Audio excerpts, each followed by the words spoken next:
इस video tutorial में हम आपको बताएंगे कि आपको रिटेल प्लस सॉफ्टवेयर में अपनी परचेज कैसे मेंटेन करनी है, कैसे अपने जो सप्लायर हैं उनका अकाउंट्स मेंटेन करना है और साथ में स्टॉक मेंटेन करना है।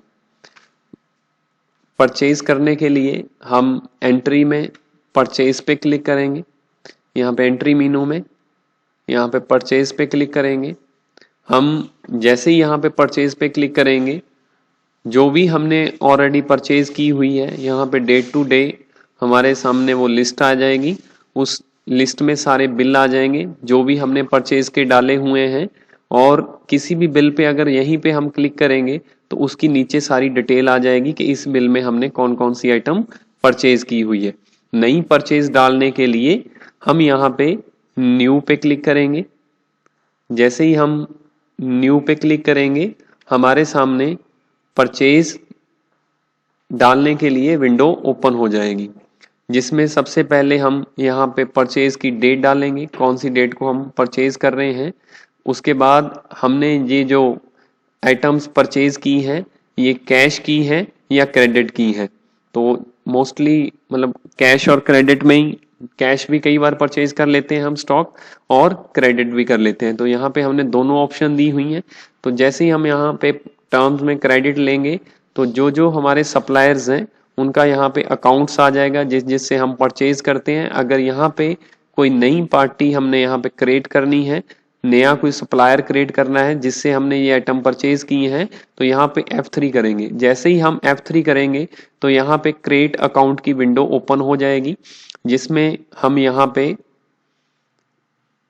अपने जो सप्लायर हैं उसका अकाउंट क्रिएट करेंगे। उसका अकाउंट क्रिएट करने के लिए सबसे पहले हम सप्लायर का अकाउंट डालेंगे, उसके बाद उसका ग्रुप यहाँ पे हम सप्लायर ले लेंगे सिंपली, जो सन्ड्री डेटर्स क्रेडिटर्स भी ले सकते हैं। हम इसको सन्ड्री क्रेडिटर्स बोलते हैं जो अपने सप्लायर्स हैं, बट मोस्टली पार्टीज अकाउंट्स कम जानती हैं तो हम इसको सिंपल लैंग्वेज में आपको बता रहे हैं। तो यहाँ पे हम सप्लायर ग्रुप ले लेंगे। अगर जैसे ही हम उसका अकाउंट क्रिएट करते हैं तो उसका कोई लास्ट बैलेंस है वो भी यहाँ पे हम डाल सकते हैं। ये हम पहले से भी बना के रख सकते हैं, at the time of purchase भी हम अकाउंट क्रिएट कर सकते हैं। उसकी सारी यहाँ पे इंफॉर्मेशन डालेंगे कि कहाँ से है, क्या उनका मोबाइल नंबर है, यहाँ पे सारी इंफॉर्मेशन हम यहाँ पे मेंटेन कर सकते हैं। यहाँ ऐसे ऐसे करके एंटर करके ये ऑप्शन है, यहाँ पे कुछ भी उसका 10 नंबर CST नंबर जो भी हम रिकॉर्ड करके रखना चाहते हैं वो भी यहाँ पे डाल के रखेंगे। और उसके बाद मैं एंटर करके इसको सेव करता हूँ, और जैसे ही मैं इसको सेव करूँगा तो मेरी लिस्ट में परचेज एंट्री फॉर्म में आप देखेंगे कि उसका नाम आ गया पार्टी का जिससे हमने ये परचेज की। उसके बाद यहाँ पे परचेज टाइप आएगी। परचेज टाइप में अगर आपने आउट ऑफ स्टेट कोई परचेज की है तो यहाँ पे हमने परचेज टाइप में बिल डालते टाइम लेना है, परचेज की एंट्री डालते टाइम लेना है CST परचेज। अगर हमने पार्टी से जिस पार्टी से माल परचेज किया है उसके पास टैक्स नंबर है और विद इन स्टेट है, उसी स्टेट में है जिसमें आपका वैट नंबर है या 10 नंबर है या जिसमें आप सेल करते हैं, और तो फिर आप यहाँ वहां पे ले लेंगे वैट इनवॉइस। अगर जिस पार्टी के पास वैट नंबर नहीं है जिससे आप परचेज कर रहे हैं तो आप यहाँ पे ले लेंगे रिटेल इनवॉइस। तो ये सिंपल यहाँ पे चूज करते टाइम ये देखिए कि आपने क्या लेना है। तो उसके बाद यहाँ पे बिल नंबर, जो भी हमारा परचेज का बिल नंबर होगा वो यहाँ पे हम डाल देंगे, और कुछ भी जो फॉरएवर फैशन शॉपी जिसका हमने अकाउंट यहाँ पे क्रिएट किया है जिससे हमने माल परचेज किया है वो हमें बिल देगा, उस बिल का एक नंबर होगा वो यहाँ पे हमने डाल देना है। उसके बाद जैसे ही हम बिल नंबर डालेंगे, एंटर करेंगे तो यहाँ नीचे आइटम में आ जाएंगे।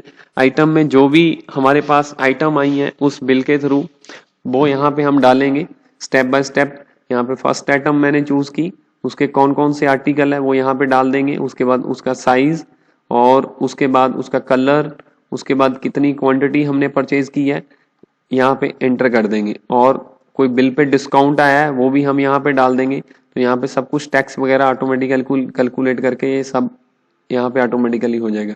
अगर यहाँ पे मैं एक एंट्री आपको और डाल के बताता हूँ कि मान के चलो आर्टिकल सेम है, साइज सेम है, बट कलर नया है, मीन्स के इसी आइटम का जो कलर है वो नया है, तो नया कलर आपको ऐड करना है इसी आइटम के साथ, तो आप यहाँ पे स्पेस बार यूज करेंगे। स्पेस बार यूज करने के बाद यहाँ पे आप नया कलर उठाएंगे जो भी आपके पास लिस्ट में होगा। तो जैसे ही आप नया कलर उठाएंगे उसके बाद यहाँ पे क्वांटिटी डालेंगे। तो क्वांटिटी डालने के बाद यहाँ पे आप देखिए, क्योंकि उस साइज में या उस कलर में हो सकता है कि एमआरपी अगर आइटम का चेंज हो गया हो या उस आइटम का बारकोड चेंज हो गया हो। ऐसा नहीं है कि हमें परचेज डालने के बाद फिर से मास्टर में उसका चेंज करना पड़ेगा एमआरपी वगैरह। यहीं पे आपके पास ये सॉफ्टवेयर ऑटोमेटिकली जैसे ही कुछ चेंज होगा, आर्टिकल नंबर, साइज, कलर कुछ भी चेंज होगा, तो ये विंडो आपके सामने ओपन होगी कि इसका एमआरपी अब कितना है और इसका बारकोड। और यहाँ पे आप एक चीज और देखिए कि अगर हमारे जो परचेज बिल है उन आइटम्स पे बारकोड लगे हुए हैं तो वो बारकोड यूज करके भी हम अपनी सेल मेंटेन कर सकते हैं। अगर हम चाहते हैं कि ये सॉफ्टवेयर के थ्रू ही हम बारकोड प्रिंट करें तो इसको हम ब्लैंक छोड़ सकते हैं कि अगर हमारे ऑलरेडी आइटम पे जो हमने परचेज की हुई है उसका बारकोड हमने यूज करना है सेल टाइम, तो यहाँ पे हम वो बारकोड यहीं पे डाल देंगे। वहां पे आइटम में जाके हमें कुछ मेंटेन करने की जरूरत नहीं है, यहाँ पे परचेज में ही हम सब कुछ यहाँ पे मेंटेन करेंगे। तो इसको एंटर करके हम यहाँ पे फिर सेकंड कलर में सेम आइटम को सेव करेंगे। तो ऐसे करके हम पूरा जो परचेज का बिल है डाल सकते हैं। तो परचेज का बिल डालने के लिए जस्ट आपके सामने परचेज की एंट्री विंडो जो ओपन होगी, जस्ट वहां पे फिलिंग द ब्लैंक्स है। तो ज्यादा आपको टेक्निकल सीखने की जरूरत नहीं है, ऐसे आप मैनुअली अपना परचेज का बिल डाल सकते हैं।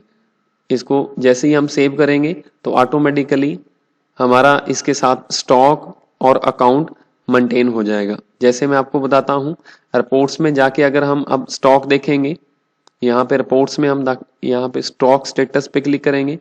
जैसे ही हम स्टॉक स्टेटस पे क्लिक करेंगे तो हमारे पास कौन कौन सी आइटम कितनी कितनी अवेलेबल है सारी यहाँ पे हमारे स्टॉक में आ गई। जैसे मैं सेल करूंगा ये माइनस होती जाएगी और जैसे मैं परचेज करूंगा मेरी प्लस होती रहेगी। अगर मेरे को किसी आइटम को ज्यादा डिटेल में मेंटेन करना है तो मैं यहाँ पे स्टॉक स्टेटस रिपोर्ट में मैं अगर आपको आगे डिटेल बताता हूँ इसकी थोड़ी सी, यहाँ पे हम अगर किसी भी आइटम को डिटेल में देखना चाहते हैं तो यहीं पे डबल क्लिक करेंगे किसी भी आइटम पे, तो पर्टिकुलर उसकी आइटम की पूरी डिटेल यहाँ पे ओपन हो जाएगी। और वहीं पे अगर नीचे किसके थ्रू हमने ये परचेज किया, किसको हमने ये सेल किया, पूरी डिटेल आएगी। और वहां पे भी अगर हम क्लिक करेंगे तो एंट्री लेवल तक हम मूव करेंगे। मींस आप स्टॉक से एंट्री लेवल तक मूव करेंगे। अगर कहीं पे आपको कुछ भी चेंज करना है वो सारा कुछ रिफ्लेक्ट करेगा आपके स्टॉक तक। कहीं भी आप एंट्री में कुछ चेंज करते हैं, मॉडिफिकेशन चेंज करते हैं, कुछ प्राइस चेंज करते हैं, कुछ क्वांटिटी वगैरह चेंज करते हैं तो आपका स्टॉक में भी रिफ्लेक्ट करेगा। जैसे यहाँ पे ऊपर ये टेक्स्ट बॉक्स बने हुए हैं जिनमें आप सर्च कर सकते हैं by item name, by company, by article, by size, by colour, by barcode भी आप पर्टिकुलर आइटम को यहाँ पे सर्च कर सकते हैं कि ये आइटम कौन से बारकोड में हमारे पास पड़ी है और इसका हमारे पास कितना स्टॉक पड़ा है यहाँ पे हम देख सकते हैं। और इसको यहाँ पे प्रिंट आउट भी ले सकते हैं और इसको हम एक्सेल में लेके जा सकते हैं। और ये थी हमारी मैनुअली परचेज डालते हैं। कुछ लोग चाहते हैं कि हम जो हमारे पास परचेज आती है, जो हमें जिनसे हमने परचेज किया है वो हमें एक मेल करते हैं, एक्सेल शीट मेल करते हैं। उस एक्सेल शीट से ही हमारी परचेज ऑटोमेटिकली इस सॉफ्टवेयर के थ्रू ऐड हो जाए और मुझे मैनुअली परचेज की एंट्री ना डालनी पड़े। तो उसके लिए मैं आपको एक एंट्री डाल के बताता हूं फिर दोबारा से। यहाँ पे परचेज की एंट्री डालने के लिए जैसे मैंने आपको बताया था, न्यू पे क्लिक करेंगे। न्यू पे क्लिक करने के बाद यहाँ पे आपके पास सेम परचेज विंडो ओपन हो जाएगी जिसमें मैंने आप यहाँ पे अभी सेम पार्टी से मैं आपको एक एक्सेल शीट से परचेज डाल के बताता हूँ। एक्सेल शीट से आपको परचेज डालने के बाद यहाँ पे पार्टी उठाने के बाद उसका परचेज टाइप उठाने के बाद बिल नंबर ऑटोमेटिकली यहाँ पे आ भी जाएगा। अगर आपको चेंज करना है, जो पार्टी ने बिल नंबर दिया है वो यहाँ पे आप डाल दोगे। और उसके बाद बिल नंबर डालने के बाद यहाँ पे आप Alt X प्रेस करेंगे एक्सेल से डाटा इंपोर्ट करने के लिए। जैसे ही आप एक्सेल Alt X प्रेस करेंगे आपके सामने एक्सेल डाटा इंपोर्ट यूटिलिटी एक हमने इंटीग्रेशन टूल इसमें डेवलप किया हुआ है, जिसके साथ आप अपने एक्सेल शीट से भी इसमें सारी परचेज इंपोर्ट कर सकते हैं। यहाँ पे सिलेक्ट पे क्लिक करेंगे। जैसे ही हम सिलेक्ट पे क्लिक करेंगे तो ये हमें पूछेगा कि कौन सी शीट है, कहाँ से हमें डाटा उठाना है। हमने यहाँ पे एक बार एक्सेल के नाम से ऑलरेडी मास्टर शीट बनाई हुई है, जिसमें पूरा डाटा हमने दिया हुआ है कि किस फॉर्मेट में आपको डालना है, उसी फॉर्मेट में आप डालोगे। उसके बाद इसको यहाँ पे सिलेक्ट करोगे। सिलेक्ट करने के बाद उसके बाद कितने रिकॉर्ड हैं, कितनी एंट्रीज हैं उस शीट में यहाँ पे हम डाल देंगे। मींस नंबर ऑफ रोज कितनी है हम यहाँ पे डिफाइन कर देंगे एक बार। और डिफाइन करने के बाद यहाँ पे आप देख भी सकते हैं कि उसमें कितने रिकॉर्ड हैं। जैसे ही मैं यहाँ पे रिटेल प्लस पे राइट क्लिक करके यहाँ पे ओपन फाइल लोकेशन करूंगा, वहां पे हमारी एक वार शीट के नाम से वार के नाम से एक फाइल है एक्सेल की, उसमें मेरा पूरा डाटा डाला हुआ है। मैं वो भी आपको खोल के दिखाता हूँ कि कैसे हमने उसमें डाटा डाला हुआ है। ये एक्सेल आपके सामने खुल रहा है, जिसमें सारी इंफॉर्मेशन दी हुई है आइटम की जो हमने परचेज की है। अगर आपको पार्टी इस फॉर्मेट में डाटा भेजती है तो भी ठीक है। अगर आपकी पार्टी किसी भी फॉर्मेट में डाटा भेजती है, उसको आप इस फॉर्मेट में जस्ट कट कॉपी पेस्ट करके सेट कर सकते हैं, जिसमें item name, company name, quantity, उसका MRP, article size, colour, barcode भी यहाँ पे आप सारे आइटम्स के डाल के रख सकते हैं जो भी पार्टी आपको भेजेगी। और उसकी वैट परसेंटेज, कितना टैक्स वगैरह लगा है, वो यहाँ पे हम डाल के रख लेंगे। और उसके बाद इसको हम यहाँ पे मैं बंद करके फिर वापस सॉफ्टवेयर में जाऊंगा। और यहाँ पे आप नीचे देखोगे, यहाँ पे काउंट में आ रहा है 13। मींस इसमें आपके 13 रिकॉर्ड हैं टोटल, जो हम अपने सॉफ्टवेयर के थ्रू इंपोर्ट करेंगे। तो यहाँ पे हम नंबर ऑफ एंट्रीज में डाल देंगे 13। तो जैसे ही हम 13 डालेंगे यहाँ पे, तो यहाँ पे इंपोर्ट पे क्लिक करेंगे। इंपोर्ट क्लिक करने के बाद ये आपको बताएगा कि आपका सॉफ्टवेयर कितना टाइम लेगा इसको इंपोर्ट करने में। तो जैसे ही आप यस पे क्लिक करोगे, नैनो सेकेंड में ये आपका डाटा इंपोर्ट हो जाएगा। ये देखो आपका सॉफ्टवेयर सारा डाटा ऑटोमेटिकली आपकी एक्सेल शीट से फेच कर रहा है। और आपको कोई भी मैनुअली, अगर ये 13 रिकॉर्ड डालने हो तो लगभग एस्टिमेट मेरे हिसाब से इस बिल को डालने के लिए आपको 5 मिनट चाहिए। बट रिटेल प्लस सॉफ्टवेयर में आप एक्सेल इंटीग्रेशन और एक्सेल यूटिलिटी को, इंटीग्रेशन को हम यूज करके अपनी जो परचेज है वो स्किंटों में डाल सकते हैं। मींस बहुत बड़े बड़े बिल होते हैं, बहुत सारे साइज होते हैं, कलर होते हैं और काफ़ी क्वांटिटीज़ होती हैं। तो उसको डालने के लिए हमें मैनुअल काफ़ी गलती भी हो जाती है। बट इसके थ्रू आप मिनटों सेकंडों में आप अपना सारा डाटा डाल सकते हो। उसके बाद जैसे ही हम इसको सेव करेंगे तो ये सारी हमारा अकाउंट और स्टॉक ऑटोमेटिकली हमारा इस परचेज के थ्रू मेंटेन हो जाएगा। ऐसे मैं अभी आपको बताता हूँ कि जैसे आपको पार्टी की लेजर देखनी है, तो लेजर देखने के लिए यहाँ पे हम लॉग बुक में जाएंगे। तो लॉग बुक में अगर हम ये देखना चाहते हैं फैशन शॉपी से हमने जो 2 बिल परचेज किए थे, तो ये देखो आपका इसके साथ अकाउंट्स भी मेंटेन हो गया। मींस जैसे ही हम परचेज डालेंगे तो हमारा स्टॉक तो मेंटेन हो ही गया। मैंने आपको स्टॉक की रिपोर्ट पहले दिखाई है। अकाउंट्स भी जिन जिन पार्टियों से हमने लेना देना है उनका हिसाब किताब भी यहाँ पे मेंटेन होगा। अभी अगर फैशन शॉपी को हमने कोई पेमेंट करनी है, मान के चलो कि हम एक पेमेंट की एंट्री डालते हैं, तो पेमेंट बहुत ही सिंपल है। बहुत सारे लोग पूछते हैं कि हमें इसके लिए किसको डेबिट करना है, किसको क्रेडिट करना है। अकाउंट्स लेवल पे हमें काफी इंफॉर्मेशन पूछते रहते हैं। बट हमने इसमें हर स्क्रीन, हर विंडो ऐसी डिजाइन की है कि आपको कोई भी एंट्री डालने के लिए ये सोचने की जरूरत नहीं है कि हमें इसमें अकाउंट्स सीखना पड़ेगा। मींस आप विदाउट एनी हेजिटेशन इस सॉफ्टवेयर को ऑपरेट कर सकते हैं। मैं आपको क्विक पेमेंट के बारे में बता रहा हूं। क्विक पेमेंट में जितनी भी हम पेमेंट्स करते हैं, चाहे वो सप्लायर को हो, चाहे वो डेली एक्सपेंस हो, सारी हम पेमेंट की एंट्रीज मेंटेन कर सकते हैं। यहाँ पे सबसे पहले हम क्विक पेमेंट में डेट लेंगे, उसके बाद पेमेंट मोड लेंगे। मींस हम जो पेमेंट कर रहे हैं वो बाय बैंक कर रहे हैं या बाय कैश कर रहे हैं। तो यहाँ पे पेमेंट मोड में हम कैश ले लेंगे।